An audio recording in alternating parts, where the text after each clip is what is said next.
Welcome to Curious K podcast. Thanks everyone for listening in.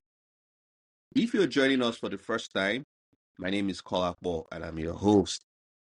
On today's show, we are having a great conversation with Aaron Iyama. He is the CEO and founder of EQUILOG Technical Services.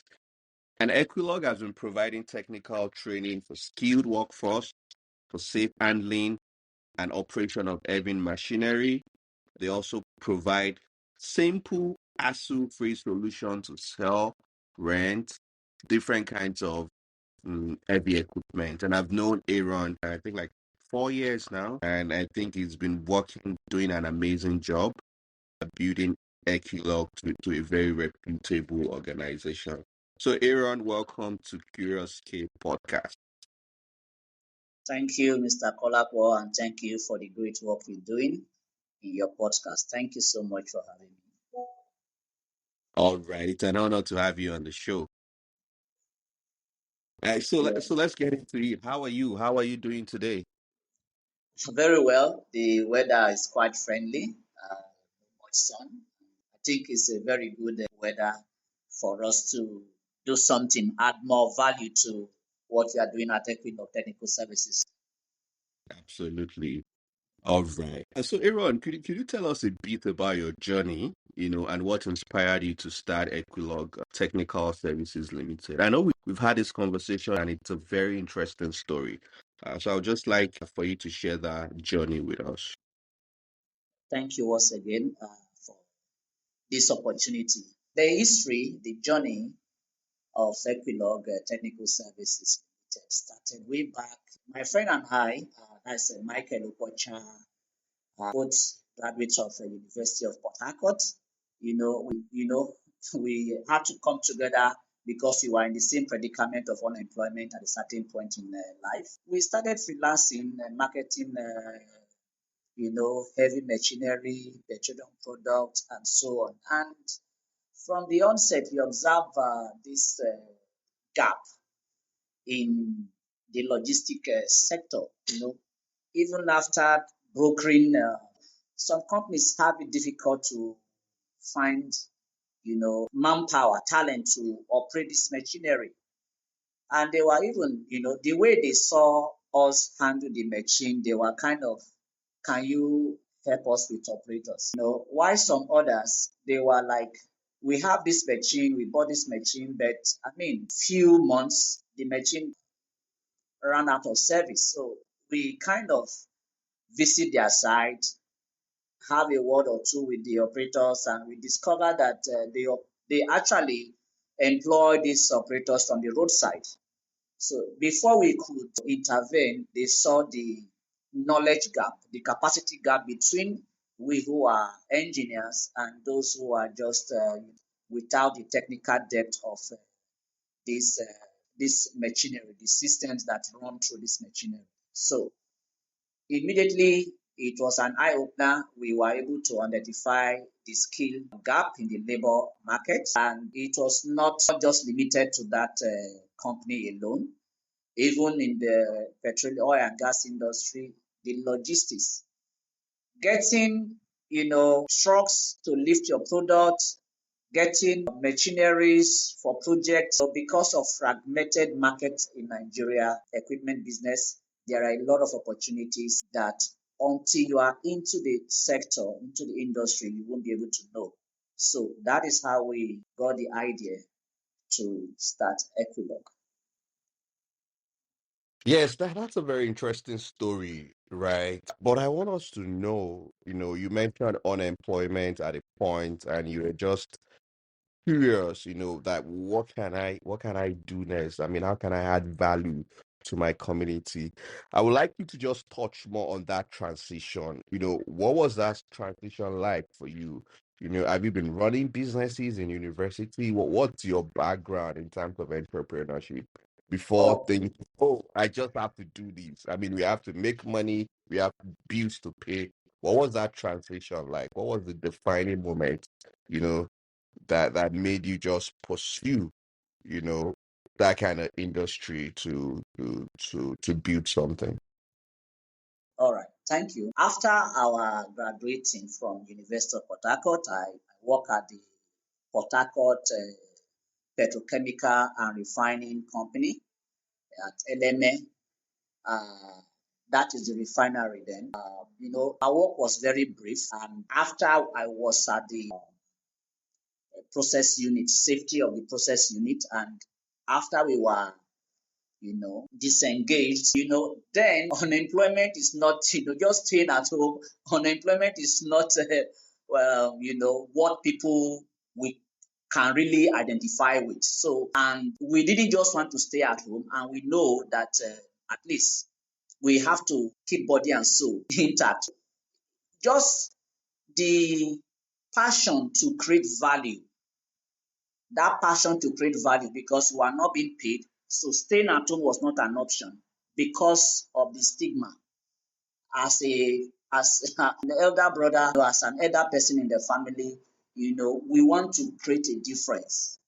That is what motivated me and my friend into freelance in marketing, doing brokerage, getting into the industry to see what we can do. Because we know that the future is not going to come without your input, without putting up an effort.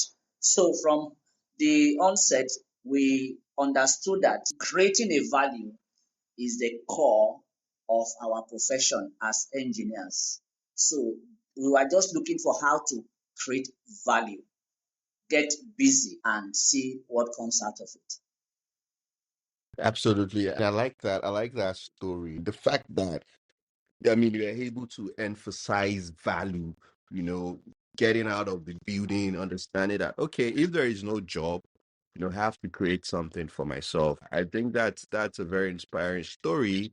And it's something what every young Nigeria feeling, oh, I'm unemployed, I don't have nothing to do. You just have to make that move, and I think that's very, very important if we are talking about growth. Another thing I would like to talk about is the death of skills in the space.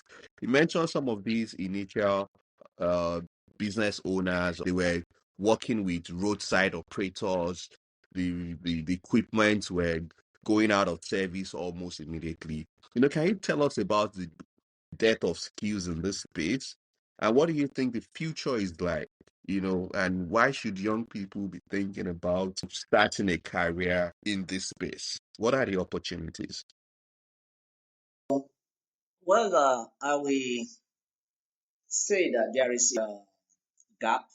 The skill gap in Nigeria's construction and agricultural sector, for instance, is both significant as well as alarming, with a wide-ranging implication for the economy to grow, as well as job creation, industrial development, and so on. Think about the agricultural sector in Nigeria. Think about the potential. So there is a huge opportunity here owing to the huge youthful population we have in Nigeria. However, despite these vast potentials of the youth population, unemployment remains a significant concern for Nigeria and its citizens. This is because there is no significant interest in the private sector as it ought to be, as well as the government. Government are doing their part, but effort there must be a master plan to map out unemployment in Nigeria, or at least to reduce it. Looking at the opportunities here, look at the coastal highway project. There is a lot of job opportunities in these sectors. We are not talking about mining now, we're talking about just construction and agriculture. These two sectors alone, they ought to make Nigeria self-reliant. These sectors alone will greatly reduce unemployment, at least, say 15 or 10%. Why am I saying this? Look at the young graduate that just graduate from university across the country. They are all looking for jobs. Whereas in this agricultural sector and in the construction sector, there are opportunities. And Mr. Kolapo, I must tell you, between last week, let me say, September alone, we've had 3 companies. I won't mention their names now. In fact, just last week, there's a company they call AgriDrive. They have about 34 farm tractors. They have drones, but they don't have the talent. They don't have the technically skilled manpower to safely handle or operate this machinery. We have another company somewhere in Ijora. They called us. They are into logistics. They have a lot of truck. They have about a 90-something truck. They don't have, you know, experienced drivers. There is another company in Ajao Estate Airport Road. They asked us to give them 40 forklift operators, 10 technicians, and 5 safety officers. And we are saying there is no employment in Nigeria. No, something is wrong. So what I see is a situation of a skill mismatch where the population looking for this employment are not technically skilled to man these opportunities that exist in the construction sector or the agricultural sector. So this is where we find ourselves in Nigeria, because Nigerian agricultural sector is largely subsistence based with minimum mechanization opportunities.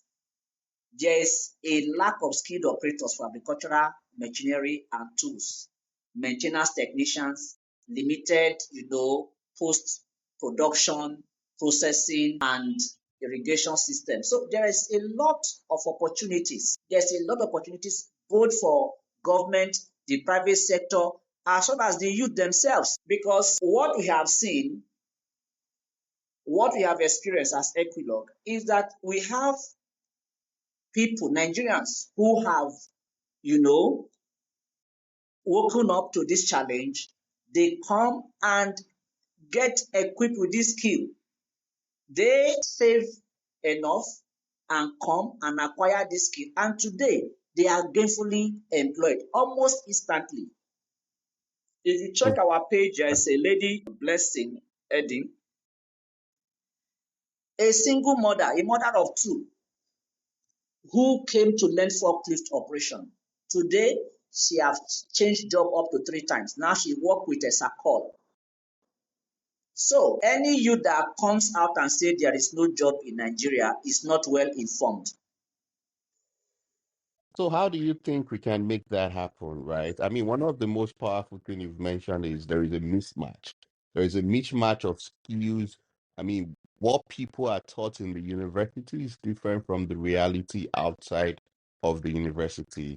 I mean, people are reaching out to you for job opportunities, whereas other people are complaining there are no jobs, but they don't know. So how do you think we can facilitate these two different entities? The young people is not how where the opportunity exists. The people that have the opportunity, they can't find the young people to train. How do you think we can make this synergy work? How can we reduce that mismatch and create opportunity for young people, in our community? Okay, just in addition to your answer to the question you asked about why young, people should consider skills in technical and vocational uh, skills. Number one, you see, in this technical and vocational skill, the training program is shorter compared to the formal education, where you need to spend 1 year, 2 years, and so on. There is a shorter training period.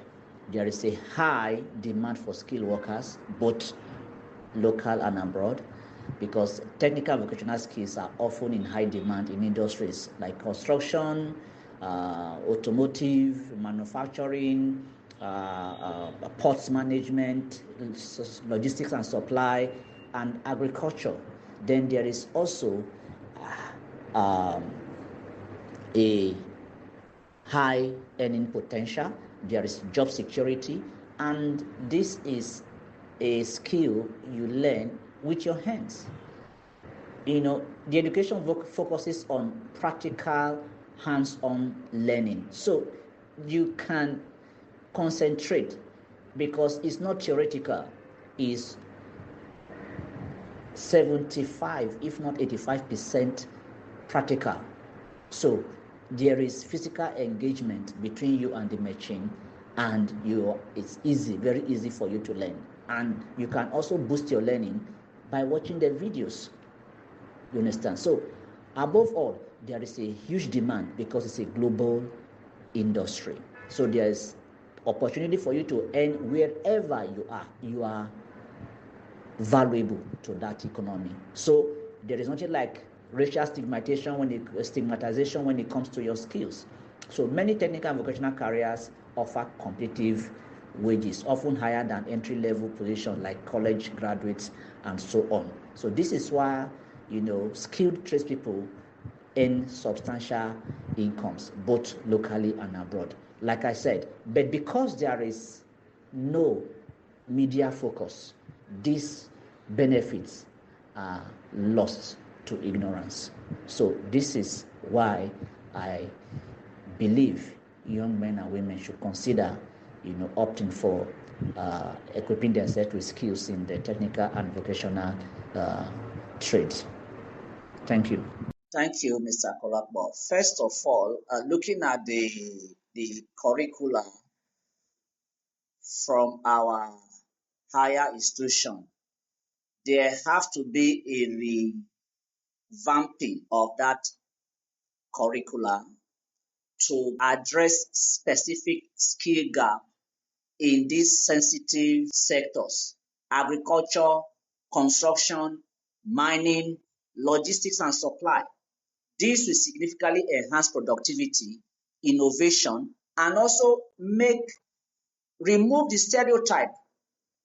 the cultural stereotype that agriculture is meant for the poor, agriculture is meant for the old man in the village. No, we have young men and women who are thriving, raking in millions from agriculture. Look at the young man involved in a soilless farm lab.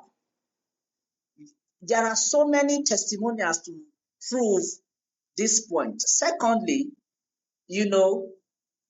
there must be a recognition and accreditation by the NBTE, National Board for Technical Education, to ensure that this certification align with the national and international standards.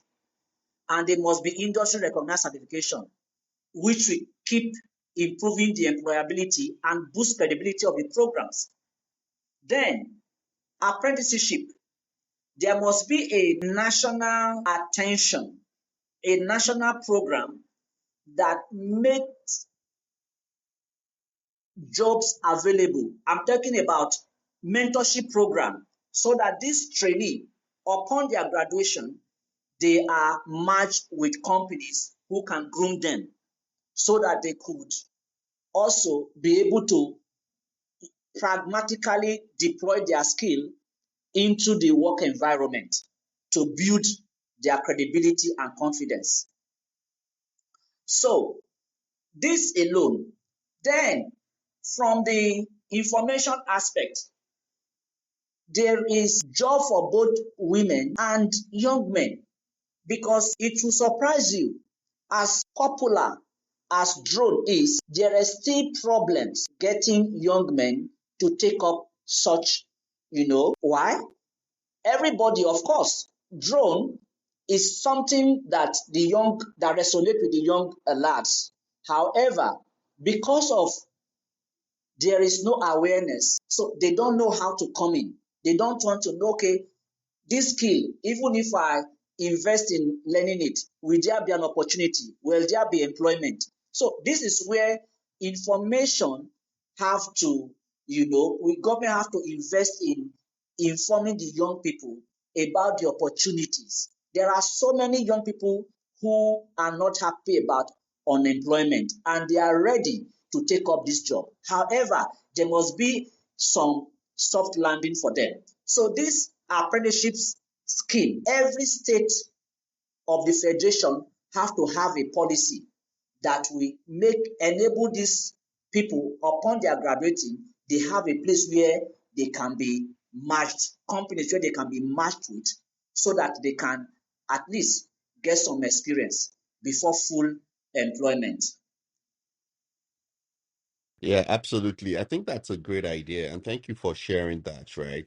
I know we've been talking about different kind of skill sets, we've been talking about on operator, we've been talking about every equipment, we're talking about tractors and all that. So I would just like you to There tell is us what are some of the key services you offer as EQUILOG Technical Services. Can you just tell us as your offerings in terms of like the training, you know, and the services that you offer? If you can touch on okay. that. Our services, we train, we equip uh, young men and women on skill on how to safely operate or handle heavy equipment such like farm tractor, forklift, excavator for construction, then crane for lifting, the reach stacker is a maritime crane for the port management. Then we also train people on safety. You know, we use simulators to improve and enhance the learning process. So the young men can easily understand that look, these machines are not they are not like a rocket science. They are very easy to operate with demystifying the machine using learning aids like simulators and multimedia system. They are able to understand the principles that governs the operations of this machine, and immediately you see that they fall in love with this machine, and they once they understand that hey, you are not the one doing this job, it's just the machine. Yours is to give the machine this command, and the machine will cooperate and do whatever you want the machine to do. We've been really like we into brokerage of heavy machine sales, project rentals, and project management. But this skill acquisition, the gap and the appeal, the demand has made it such that it's even the training that has become, the most lucrative aspect of our services. Absolutely. And what is the earning potential, right? Nigeria, for example, there is a whole lot of conversation about inflation, the cost of living, you know, the minimum wage has been increased. What is the earning potential of these skills? Maybe people don't know, and that's why they don't find it fascinating. Can you just give us like a range across some of the talents that you successfully placed? Like for clarity, for heavy machine operation, there is a global appeal because the industry is a global industry and there is a global relevance for every machine operator. Wherever you find yourself, you are relevant to that economy. I must tell you, if you let's not talk just about Nigeria alone. There is a young lad. In fact, there is an opportunity for farm tractor operators abroad. A foreign company contacted us to give them 10 tractor operators, and they are offered to pay them €35 per hour. If you look at it, if you do the plus and minus, you will see that 1 month, 26 days, an average Nigeria person, if you convert that salary, he or she will earn about plus and minus 3 million naira. Then let's come down to Nigeria. Depending on your experience, your earning capacity is actually based on your experience and your skill set. There are some operators who do maintenance. There are some who are just, they are just safe handlers and operators. For those who are technicians who have both skill set, they earn higher. For instance, as a forklift operator, you could earn like, for starters, they can earn like 85. I know of companies that start their operators, forklift operators now, 85,000 naira. There is benefits like transportation. There is a lunch. There is a health insurance and so on. Why the more experienced one breaking from 150 to 180 and 200. But if they are both maintenance technicians and forklift operators, they earn as much as 200 and 250,000 monthly. All right, sounds good. So now I would like us to talk about female participation, right? We are talking about heavy right now. We're talking about technicians. There is a lot of conversation about, you know, gender inclusivity, and this kind of industry looks like it's male dominated. Can you tell us what has been the male participation like based on your own experience, training thousands of people, over the years? Yeah, that is quite a significant insight. That's quite insightful. Yes, it's a male-dominated industry because it has been culturally so. Like the example of one of our alumni that got trained and she's doing fantastic. She's doing fantastically well. It's a clear testament to the impact that how skill can transform the life of an ordinary, hopeless Nigerian. It is only, yes, there is this wide divide, a ratio 5 to 1, okay? However, it is only because of the negative cultural stereotype. That is why I made mention of mass education. There must be a mobilization of youth. Now, agriculture is done in a mechanized way in this generation. There is a lot of machinery you can use. For instance, fumigation and disinfecting of these crops, drone is being used.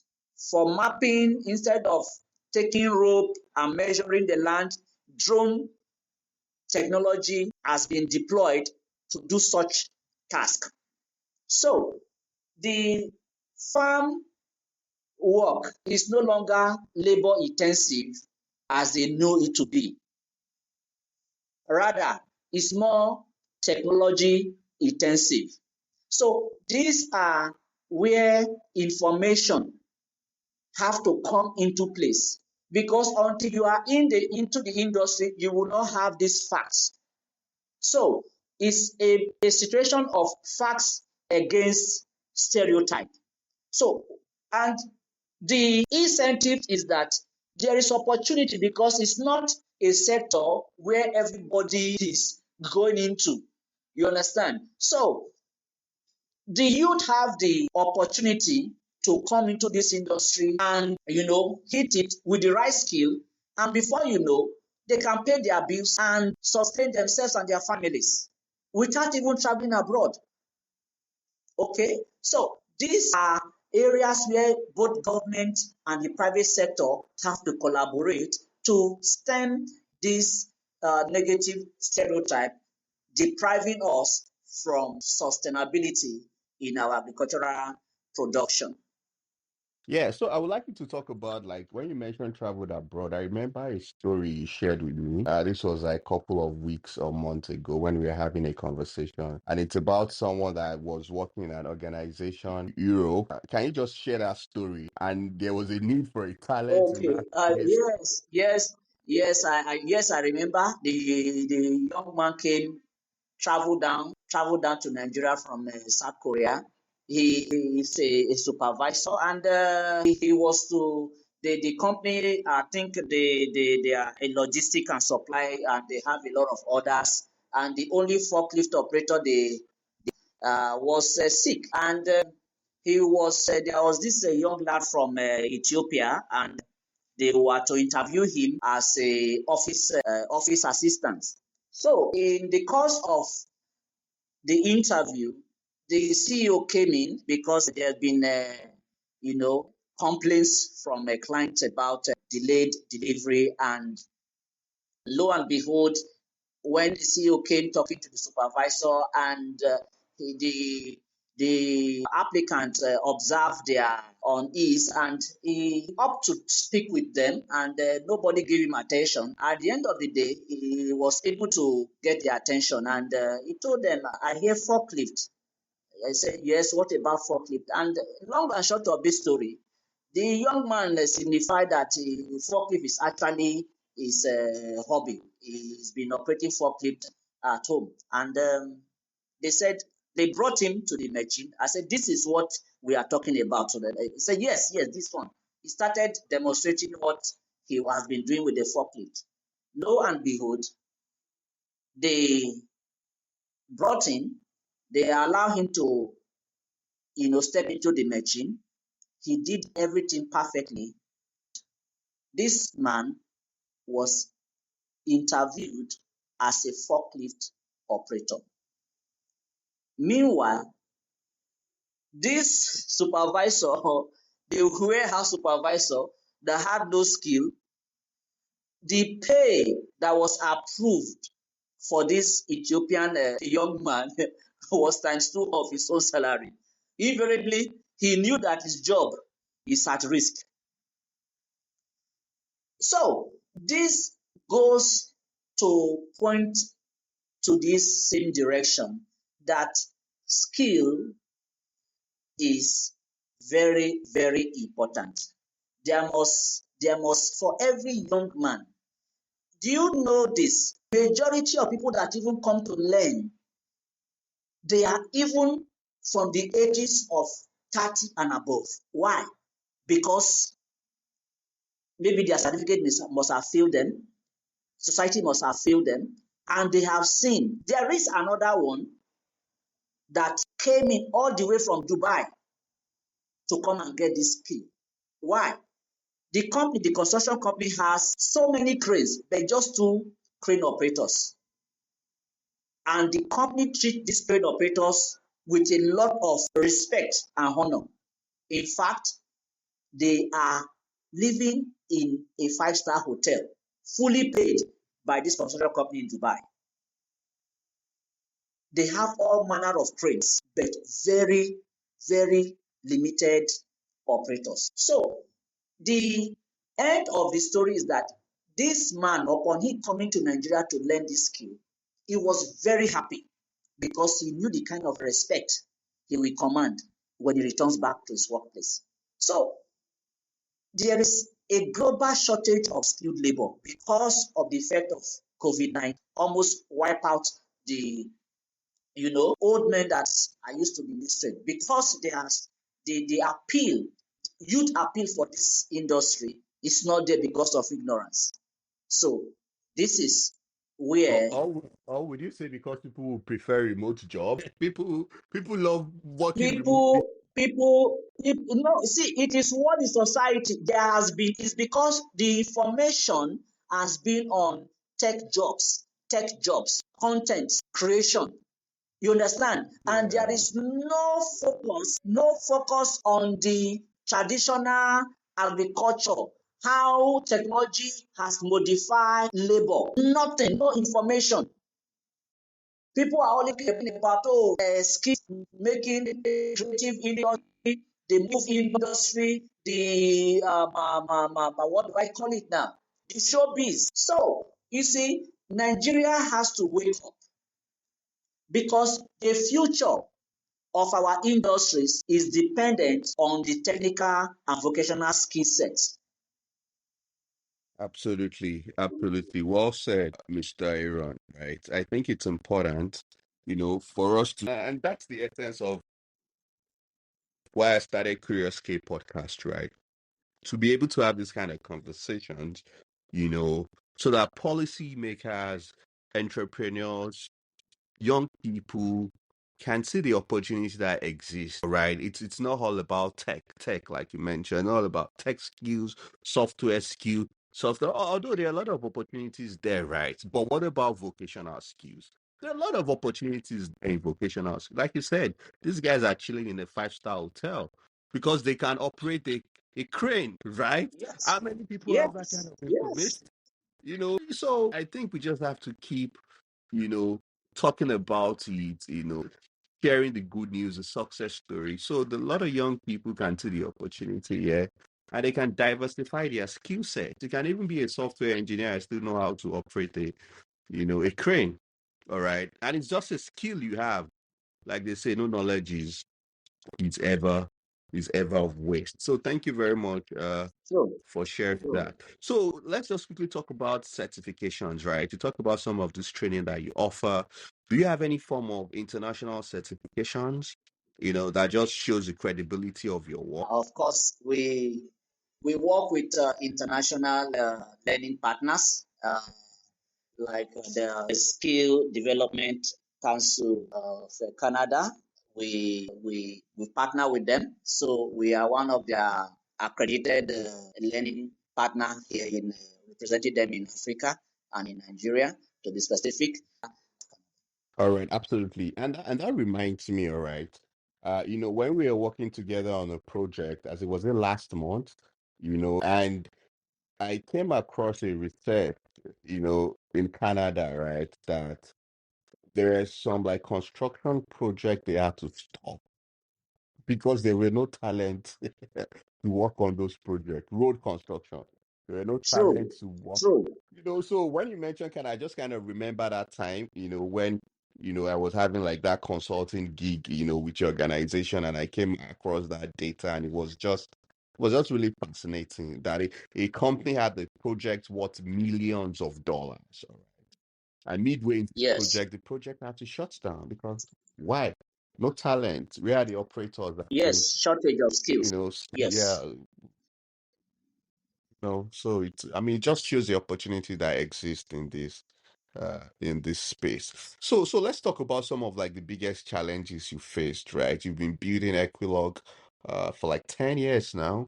You know, I mean, building businesses in Nigeria is tough. We all know that, funding issue, getting commitment of clients.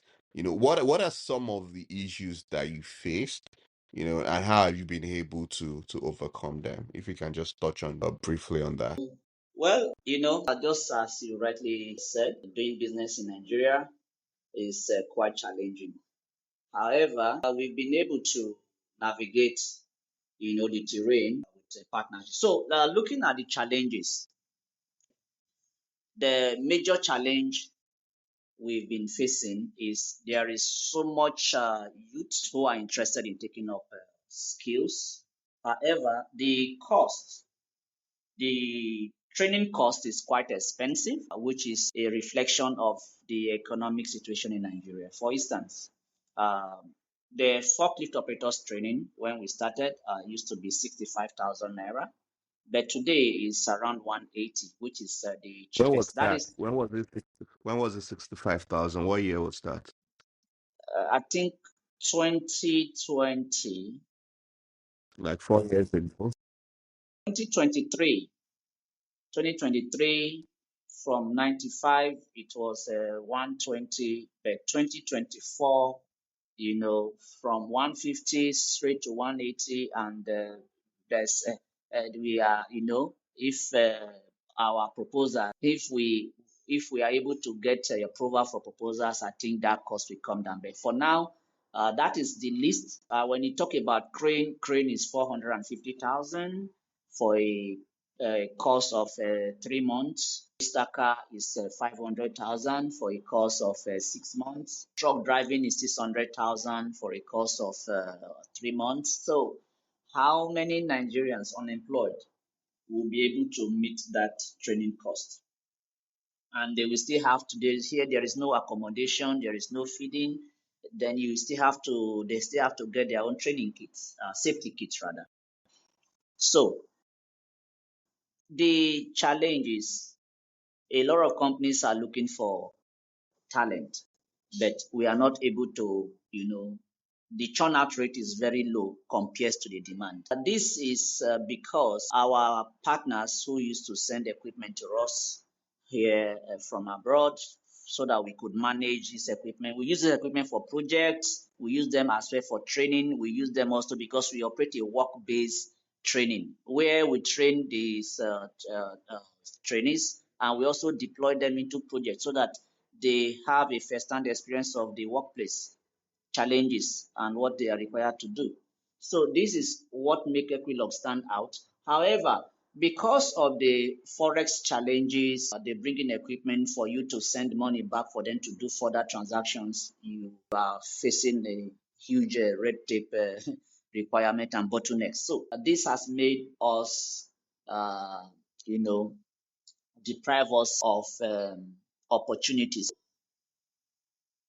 Going forward, instead of waiting for our own machinery that are not forthcoming anymore, we have to partner with stakeholders in the industry who have these machines and who sometimes they don't even know where these projects are. So we still use our superior exposure and industry experience to connect with where these projects are, get these machines deployed into this project so that our students can use them as well to learn. So we've been able to form this partnership as well as minimizing our risk exposure due to the difficulty in getting foreign exchange. Then the costs of maintaining this equipment, the cost of spare parts. So this is what is driving the huge training fee, and the power, the cost of running your office. Then we also have this the wage bill, the power, running your office, then maintenance of this equipment, where the money guzzlers, those are the channels, these are the funnels where all our incomes are channeled into. So we've been able to stay afloat by bootstrapping, always investing our income into our uh, you know business to stay afloat. You just keep going forward because of the demand in the industry. There's a huge demand, but we are just, be able to survive because of the individuals who are coming. Then now we have a corporate demand as well coming up. So we are being able to survive because the industry is huge and the demand is also high. So that's that. Absolutely. Yeah. So as we round up, is there any other thing you'd like to share with us in terms of maybe are you looking for any type of collaboration or anything you just like to let us know as we round up? Well, it's the skill gap in Nigeria, both in construction and in agricultural sector. They represent both challenge as well as an opportunity for private sector, for well-meaning individuals who want to give back to the society or to the community, because the absence of for youth will definitely make the youth a nuisance or menace to the society. If the security challenges we are having in Nigeria, if governments are serious about solving it, they should invest in the youth. If the private sector are sincere in making their community safe for them to operate, they should invest in CSR that is impacting the life and the socioeconomic empowerment of those youth around their neighborhood. This is the only way there can be peaceful coexistence between the ordinary Nigerian youth and the government, as well as the stakeholders, the companies around their environment. Going forward, Nigeria have to wake up. Everybody, there must be a concerted effort to provide solution to youth unemployment by having a collective effort towards an investment in technical and skill, you know, education. So look at Israel. It's mandatory for every youth upon graduation from university to serve in the military. Why? Because security is their challenge. But there is no policy that makes the NYSC to focus on skill acquisition.